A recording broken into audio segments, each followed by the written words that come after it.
പാകിസ്ഥാനിൽ ഇന്ത്യയോടും ഹിന്ദുക്കളോടുമുള്ള വിദ്വേഷത്തിന്റെ തോത് എത്രത്തോളം എത്തിയിരിക്കുന്നു എന്നതിന്റെ തെളിവാണ് അടുത്തിടെ അവിടുത്തെ മൗലാനമാർ നടത്തുന്ന ഭ്രാന്തൻ പ്രസ്താവനകൾ.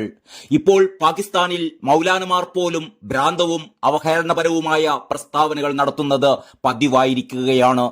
ഇന്ത്യൻ നടിയും മുൻ ലോകസുന്ദരിയുമായ ഐശ്വര്യ റായ് ബച്ചനെ കുറിച്ച് പാകിസ്ഥാൻ മൗലവി മുഫ്തി അബ്ദുൽ ഖ്വാവി വിവാദപരമായ പ്രസ്താവന നടത്തി.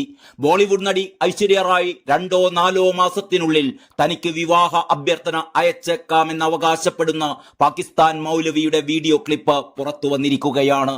ഐശ്വര്യ റായിയെ ഇസ്ലാം മതത്തിലേക്ക് പരിവർത്തനം ചെയ്ത് വിവാഹം കഴിച്ച് തന്റെ ബീഗമാക്കുമെന്നും മൗലവി പറയുന്നു. ഐശ്വര്യ റായിക്ക് ഒരു മുസ്ലിം പേരും മൗലവി കണ്ടുവച്ചിട്ടുണ്ട്. ഐശ്വര്യ റായിയും ഭർത്താവ് അഭിഷേക് ബച്ചനും തമ്മിലുള്ള ബന്ധം വഷളാവുകയാണ് എന്ന് മുഫ്തി ഖ്വാവി ഒരു പോഡ്കാസ്റ്റ് വീഡിയോയിൽ പറയുകയുണ്ടായി. 2 പങ്കാളികളും വേർപിരിയുകയാണെങ്കിൽ ഐശ്വര്യ റായ് എനിക്ക് വിവാഹത്തിനായി സന്ദേശം അയക്കുമെന്ന് അദ്ദേഹം പറയുന്നു. അഭിഷേകും ഐശ്വര്യയും തമ്മിൽ വേർപിരിയാൻ സാധ്യതയുണ്ടെന്ന് ഞാൻ കേട്ടിട്ടുണ്ട്. ദൈവം വിലക്കട്ടെ, കാരണം ഞാനൊരു കുടുംബം സ്ഥാപിക്കുന്ന ആളാണ്. എന്നാൽ വേർപിരിയൽ സംഭവിച്ചാൽ ഇൻഷാ അല്ലാഹ് 2-4 മാസത്തിനുള്ളിൽ അത് സംഭവിക്കണം. ഐശ്വര്യയിൽ നിന്ന് ഒരു വിവാഹ ആലോചനയും വരുമെന്നാണ് ഖ്വാവി പറയുന്നത്.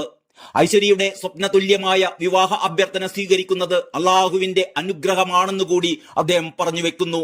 പോഡ്കാസ്റ്റ് അവതാരകൻ മുഫ്തി ഖ്വാവിയോട് ഒരു മുസ്ലിം അല്ലാത്തൊരാളെ എങ്ങനെ വിവാഹം കഴിക്കുമെന്ന് ചോദിച്ചപ്പോൾ രാഖി സാവന്ത് അവരുടെ പേരിപ്പോൾ ഫാത്തിമ എന്നാക്കി മാറ്റിയല്ലോ എന്നാണ് അദ്ദേഹം തിരിച്ചു ചോദിക്കുന്നത്. ആദ്യം ഐശ്വര്യ റായിയെ ഇസ്ലാമിലേക്ക് പരിവർത്തനം ചെയ്യുമെന്നും പിന്നീട് വിവാഹം കഴിക്കുമെന്നും അദ്ദേഹം കൂട്ടിച്ചേർത്തു.